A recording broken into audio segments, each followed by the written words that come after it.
In this video, we are going to graph the parent graph of the cosine function.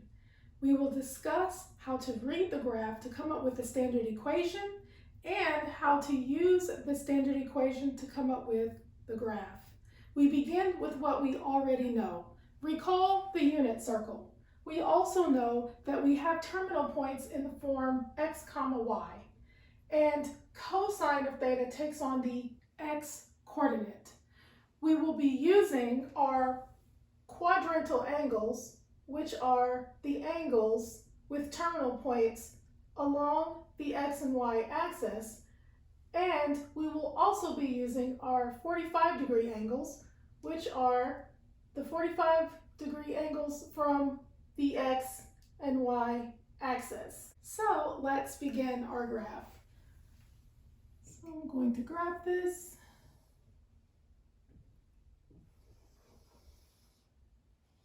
And I'm only going to put our quadrantal angles on the graph. However, we will still use our 45-degree angles. So I'm going to put, here we have pi over 2.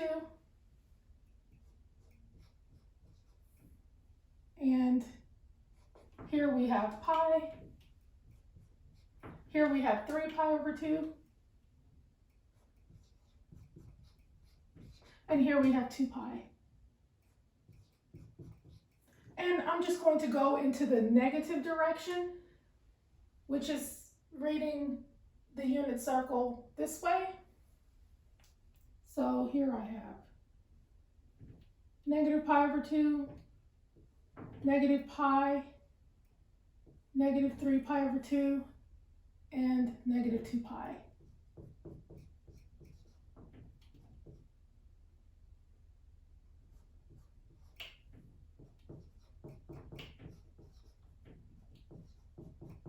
And here we have 1 and negative 1. Now that our number quadrant is set up, let's go ahead and graph. Remember, we have terminal points in the form x comma y, and cosine of theta takes the x coordinate. So we will consider that as we go around the unit circle. Cosine of 0 is 1. So I'm going to put a dot at 1. Cosine of pi over 4 is root 2 over 2. Now, root 2 over 2 is approximately 0.7. So it's going to be just a little bit below 1. And we know that pi over 4 is between 0 and pi over 2. So we get a dot like somewhere here. Pi over 2 is 0. So we're going to put a dot at 0.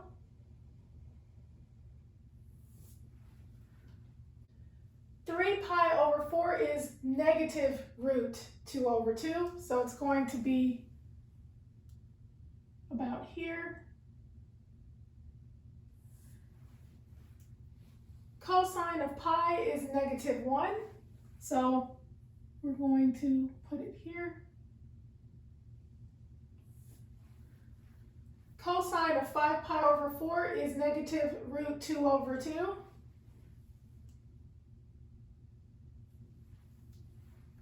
Cosine of 3 pi over 2 is 0.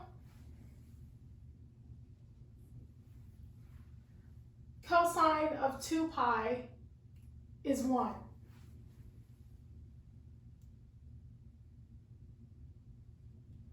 And it's going to look like this.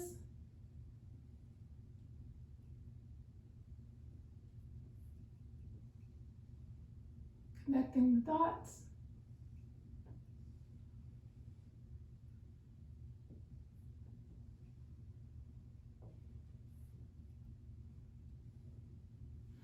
And if we go into the negative direction, how about we just use the quadrantal angles this time? Because we have a good idea about the shape of the graph. So going into the negative direction, reading it from this way, we start from 0, which is still 1. If I come into the negative direction, we call this location negative pi over 2. So cosine of negative pi over 2 is 0. Cosine of negative pi is negative 1.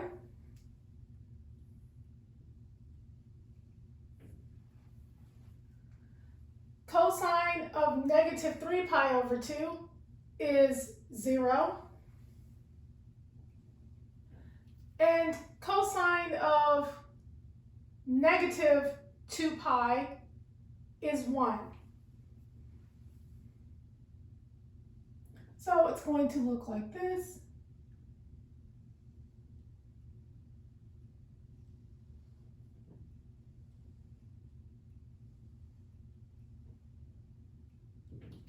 And here you have the graph of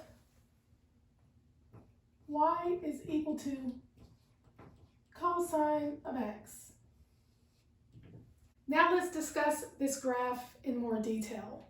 The first thing I want to discuss is the max and min values. The max and min values are the highest points and the lowest points respectively. We see that the highest point on the graph is 1 and the lowest point on the graph is negative 1. So we say that the max is equal to 1 and the min is equal to negative 1. Next, we talk about the horizontal midline. The horizontal midline is the midline midway between the max and min values. We see that the horizontal midline is at y equals 0.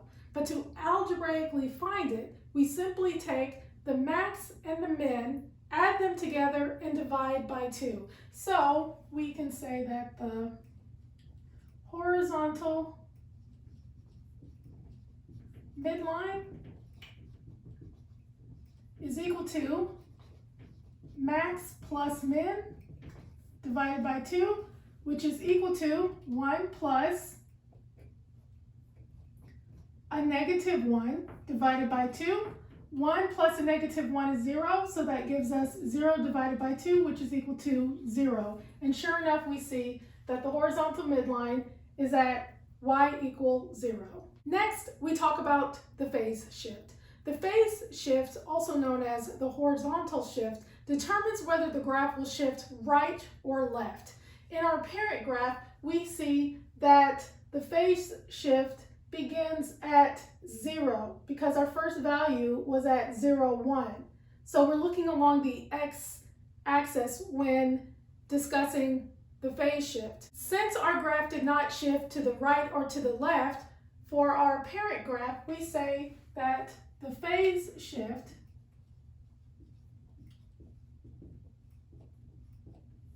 also known as the horizontal shift,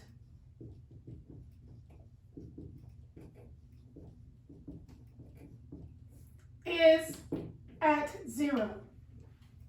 Next, let's look at our vertical shift. Our vertical shift determines whether the graph shifts up or down. When observing the vertical shift, always look at the horizontal midline and see where it begins. For our parent graph, we see that the horizontal midline is at y equals 0. So we will simply say that our vertical shift is at 0. So our vertical shift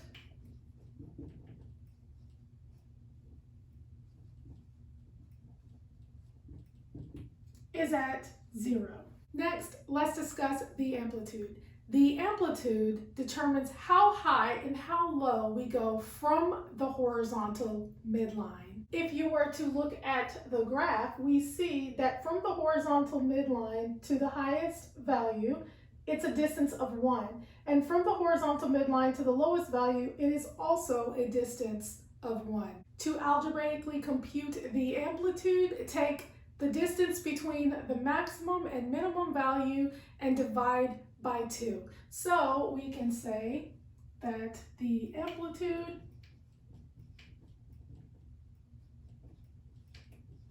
is equal to max minus min divided by 2, which is equal to 1 minus a negative 1 divided by 2. 1 minus a negative 1 is 1 plus 1. So we get 1 plus 1 divided by 2, which is equal to 2 divided by 2, which is equal to 1. And sure enough, we see that the amplitude is 1 from the horizontal midline, going up and going down. Now let's discuss the cycle. One cycle begins at the beginning of the graph and ends at the end of the graph. So we see that from 0 to 2 pi is one cycle. So we can say that cycle is equal to beginning and end. So basically, it's one period, which we'll talk about next. So if I look at the beginning, it's going to be 0, and the end is 2 pi.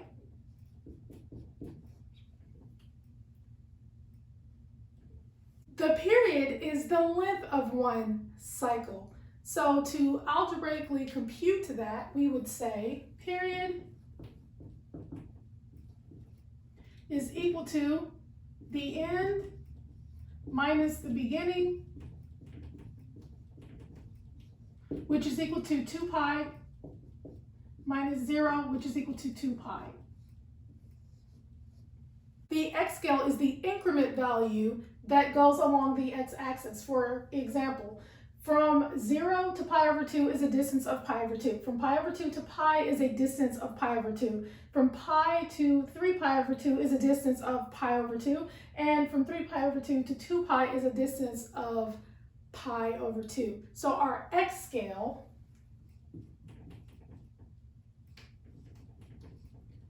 is going to be an increment value of pi over 2. Now we are ready to discuss the standard equation of the cosine function. The standard equation is as follows. So we're going to have y is equal to a cosine of b x minus c plus d. If we were to line our original cosine function with the standard equation, it would be y is equal to 1 cosine of 1 x minus 0 plus 0. It is important for you to be able to identify the parts when given an equation. We see that a is 1, b is 1, c is 0, and d is 0 for y is equal to cosine of x. Now let's talk about each one of these parts in detail. The absolute value of a is going to be our amplitude.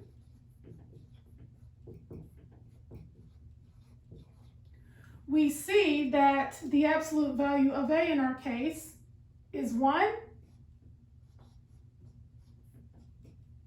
And sure enough, it matches with the amplitude over here when we were reading the graph. So the amplitude is equal to 1 here and 1 when we're reading it through the equation. The absolute value of A is also known as our vertical stretch and compress. So it is also known as our vertical stretch / compress. Now, when does the graph stretch and when does it compress? If the absolute value of A is greater than 0 but less than 1, we get a vertical compress.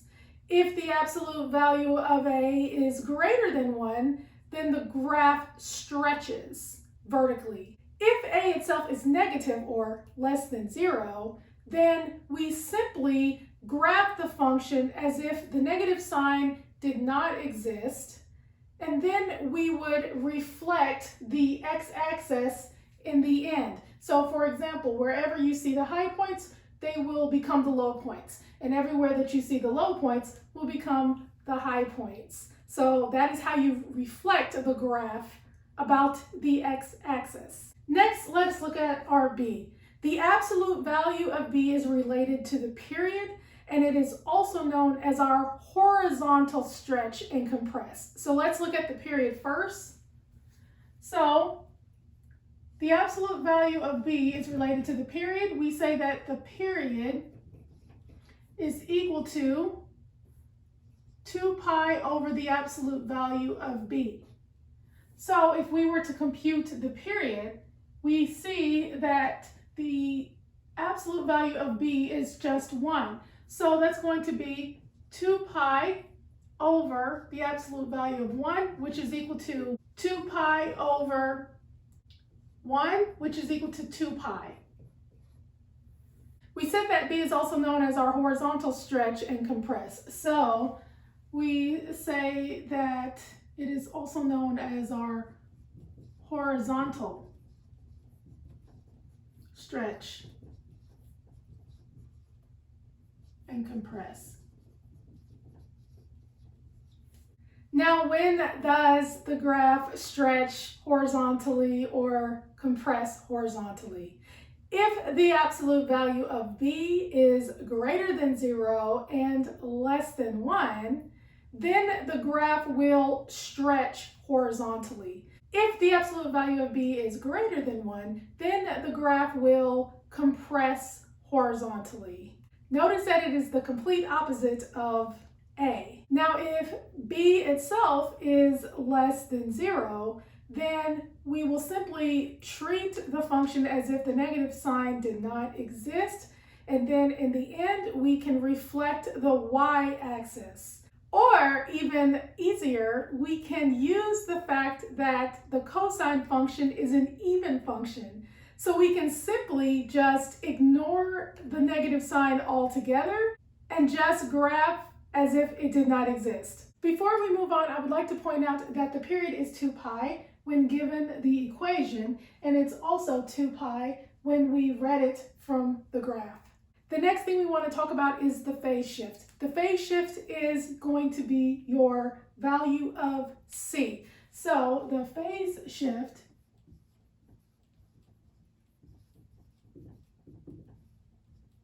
also known as your horizontal shift, is going to be equal to your value of c. We see that our c is equal to 0.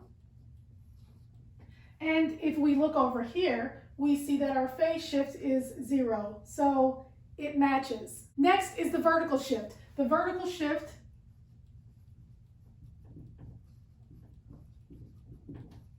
is going to be the value of d. So our vertical shift is going to be d is equal to 0. Sure enough, our vertical shift is equal to 0, and we see that it matches. Now let's talk about the cycle. The cycle is going to begin at c, and it's going to end at c plus the period. So we say that the cycle,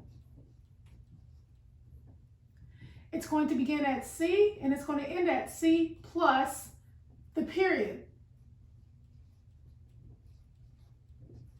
Well, the period is equal to 2 pi over the absolute value of b. We already computed that. So it's going to begin at c, which is 0, and it's going to end at 0 plus the period, which is 2 pi. So 0 plus 2 pi is just 2 pi.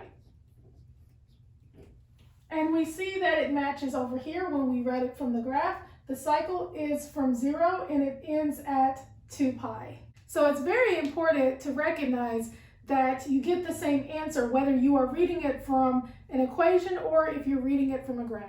Next, we compute the period which we already have computed up here, but it's good to write it again. The period is equal to 2 pi over the absolute value of b, which is equal to 2 pi over the absolute value of 1, which is equal to 2 pi over 1, which is equal to 2 pi. I like to write it before we get to the x scale, which brings us to the next topic, our x scale. The x scale is the increment values that go along the x-axis. So to find our x scale, we're simply going to say x scale is going to be equal to the period divided by 4, which is equal to 2 pi over 4. And when we reduce that, that's going to become pi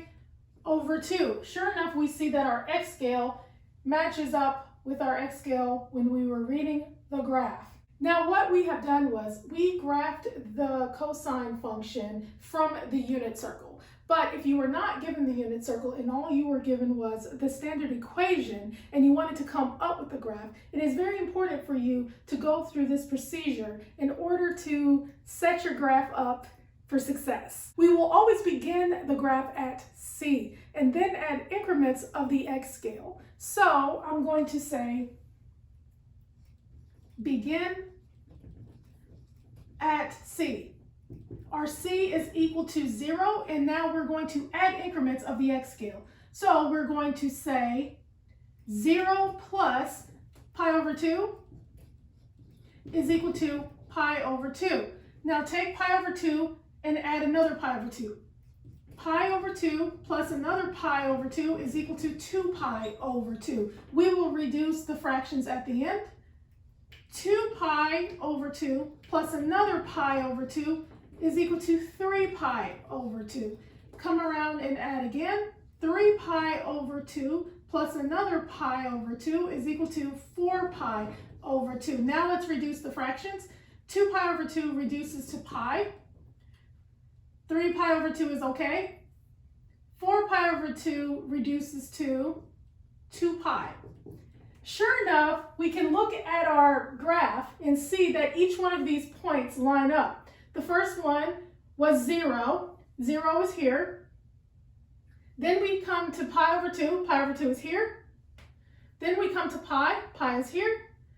Then 3 pi over 2. 3 pi over 2 is here. And then 2 pi. 2 pi is here.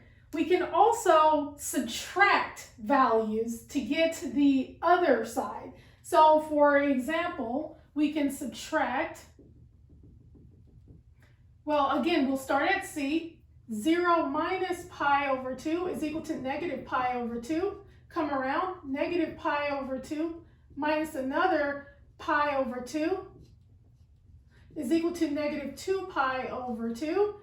Negative 2 pi over 2 minus another pi over 2 is equal to negative 3 pi over 2. And negative 3 pi over 2 minus pi over 2 is equal to negative 4 pi over 2, and we reduce at the end.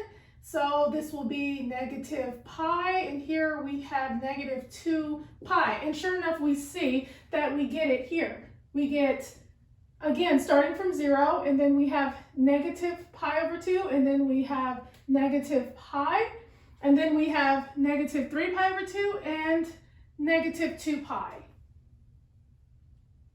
This is a negative sign. Now let's recap. We graphed this function based off of what we already know, which was given the unit circle. However, now you should be able to graph when given a standard equation. Also, you should be able to come up with a standard equation when given a graph. Now, if you are just given this information and you need to find b to come up with the standard equation, you can simply just use this relationship, which is period is equal to 2 pi over b, and just solve for b. b is equal to 2 pi over the period, and over here you're given the period, so we simply say 2 pi over 2 pi, and anything over itself is just 1. And we see that it matches with our b when given the standard equation. And that is how you graph the parent graph of the cosine function. Thank you for watching, and always remember that you are awesome.